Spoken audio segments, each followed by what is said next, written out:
At its peak, the dark web marketplace Silk Road had over 146,000 users, generated nearly $214 million in sales annually, and had 3,877 vendors, all run by one man with a laptop and a belief in absolute freedom. But those astronomical numbers caught the attention of law enforcement. Soon, a task force of FBI, DEA, and IRS agents were working around the clock to unmask the man known only as Dread Pirate Roberts. Their investigation would span continents and push the boundaries of digital forensics. This is a book summary of the American Kingpin, catching the billion-dollar baron of the dark web. The story starts with Ross Ulbricht, a physics graduate whose journey from idealistic libertarian to digital kingpin that would shake the foundations of the internet underground. During his college years at Penn State, Ulbricht's political views crystallized. He became deeply influenced by libertarian economist Ludwig von Mises, embracing the idea of minimal government interference in people's lives.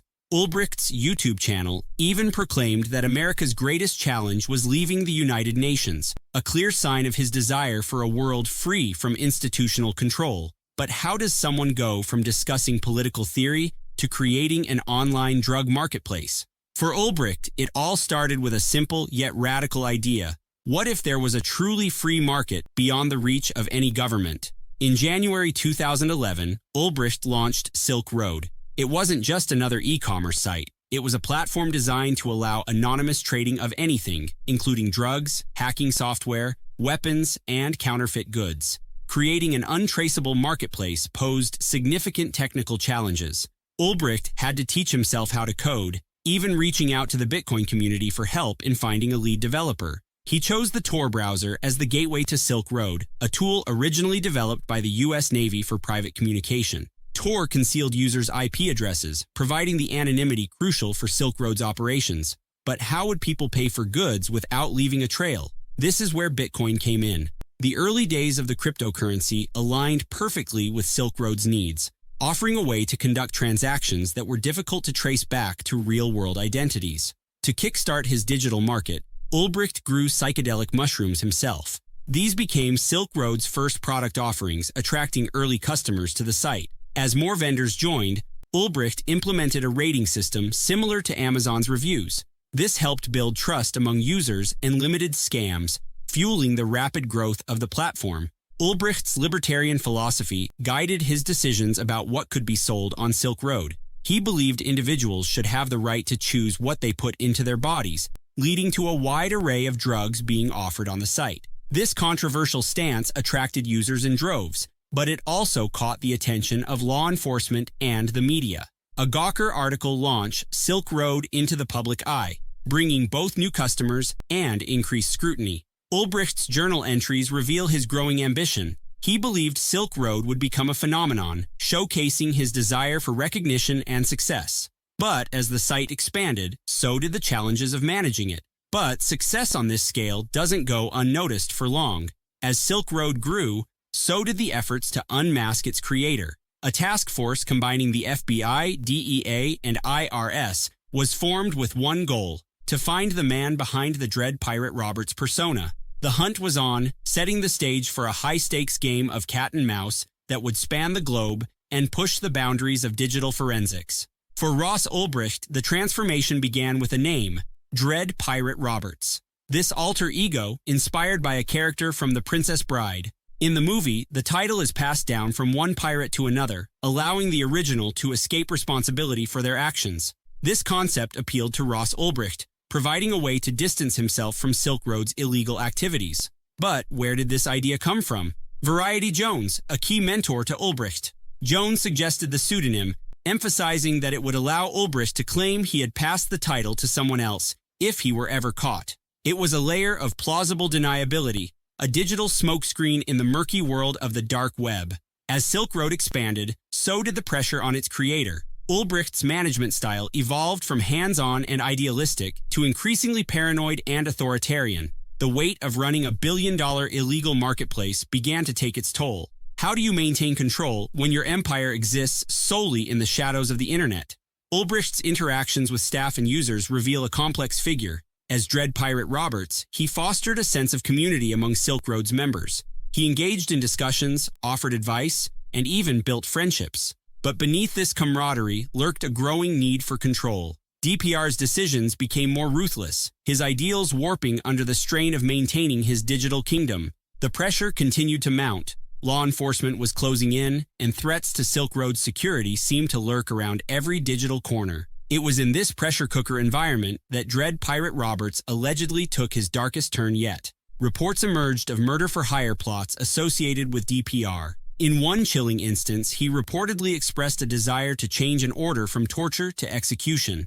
This wasn't the actions of a freedom-loving libertarian, it was the desperate move of a man willing to do anything to protect his creation. But how much of this transformation was real, and how much was a product of the digital world Ulbricht inhabited? The anonymity of the dark web can lead people to engage in behaviors they'd never consider in the real world. Did the power of being Dread Pirate Roberts corrupt Ulbricht, or simply reveal a darkness that was always there? Despite the serious nature of these allegations, Ulbricht was never charged with actual murder. The government couldn't prove that any of the hits he ordered were carried out. No bodies were found. Some even suggested that Ulbricht might have been scammed by those claiming to be hitmen. The anonymity provided by the dark web can lead individuals to engage in behaviors they might never consider in the real world. It's a phenomenon known as the online disinhibition effect. The perceived safety of anonymity emboldened him, leading to decisions that would have been unthinkable in his pre-Silk Road life. Paranoia became Ulbricht's constant companion. He implemented extreme measures to protect his identity. His laptop was a fortress of encryption, complete with a kill switch to erase data if he sensed an imminent threat from law enforcement. Every stranger on the street became a potential undercover agent. The transformation was complete. The idealistic libertarian who started Silk Road had given way to something far more complex and dangerous. Dread Pirate Roberts wasn't just a clever pseudonym anymore, it had become a persona, an alter ego that allowed Ulbricht to separate himself from the increasingly dark realities of running the world's largest online drug marketplace. As law enforcement closed in, the lines between Ross Ulbricht and Dread Pirate Roberts were blurring. The search for DPR was about to enter its final dramatic phase. It wasn't just a race against time, it was a battle against technology itself. Multiple federal agencies joined forces, each bringing unique skills to the table. The FBI's cybercrime unit searched for vulnerabilities in Silk Road's code. The DEA went undercover, making dozens of purchases to understand the marketplace. And the IRS? They followed the money, tracing the complex web of Bitcoin transactions. But catching a ghost is no easy task. The dark web's anonymity made traditional investigative techniques almost useless. It was like trying to solve a jigsaw puzzle while blindfolded. Every time investigators thought they had a lead, it would vanish into the digital ether. The team had to get creative. They developed new ways to track Bitcoin transactions, piecing together the financial puzzle bit by bit. But even with these innovative techniques, Dread Pirate Roberts remained elusive. The investigation hit dead end after dead end. False leads sent agents chasing shadows across the globe. As months turned into years, the pressure mounted. Silk Road continued to grow, and with it, the urgency to shut it down. The breakthrough they needed seemed impossibly out of reach. But sometimes, the most powerful tool in an investigator's arsenal isn't high-tech software or complex algorithms. It's good old-fashioned detective work. While others were deep in the digital weeds, IRS agent Gary Alford took a step back. He started with what they knew, the earliest mentions of Silk Road online. And that's when he spotted something. A username, Altoid, had been promoting the site in its early days. It was a thin thread, but Alford pulled on it. That thread led to a startling discovery. The same Altoid had later posted on a programming forum asking for help with a Bitcoin project. And in that post was an email address, rossulbricht@gmail.com. Just like that, the invisible grain of sand became visible. It seems almost too simple. A Google search cracking open one of the most complex cybercrime cases in history. With Ulbricht's identity revealed, the pieces fell into place rapidly. The FBI discovered coding errors on the Silk Road website that leaked IP addresses, leading them to servers in Iceland. They accessed the server data, uncovering a treasure trove of information that linked Ulbricht to Dread Pirate Roberts. The hunt was over, but the story was far from finished.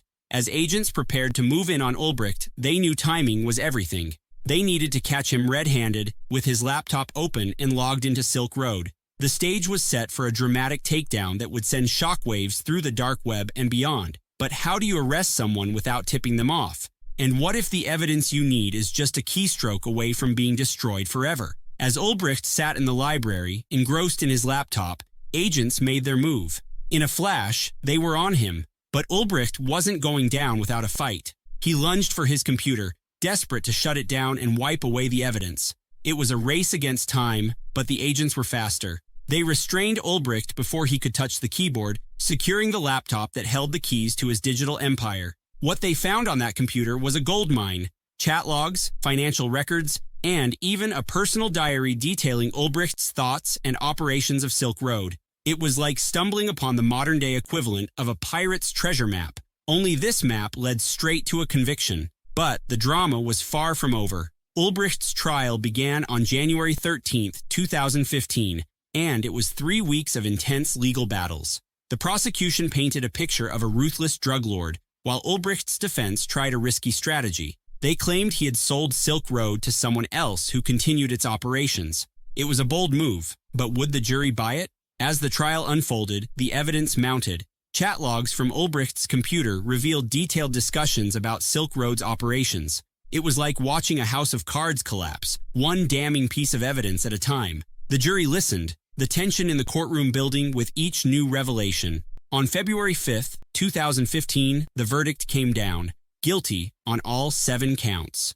The evidence was simply too overwhelming for the jury to accept the defense's claims. Before sentencing, Ulbricht made a last plea for mercy. In a letter to the judge, he wrote, "I've had my youth, and I know you must take away my middle years, but please leave me my old age." It was a poignant moment, a glimpse of the man behind the Dread Pirate Roberts persona. But on May 29, 2015, U.S. District Judge Catherine B. Forrest delivered a crushing blow: life in prison without the possibility of parole. As she handed down the sentence, she told Ulbricht, "You were captain of the ship as the Dread Pirate Roberts, and you made your own laws and you enforced those laws in the manner that you saw fit." On 25 May 2024, Donald Trump pledged to commute Ulbricht's sentence on day 1 if re-elected. Ulbricht message after being released: "After 11 years in prison, it is hard to express how I feel at this moment. It is thanks to your undying support that I may get a second chance."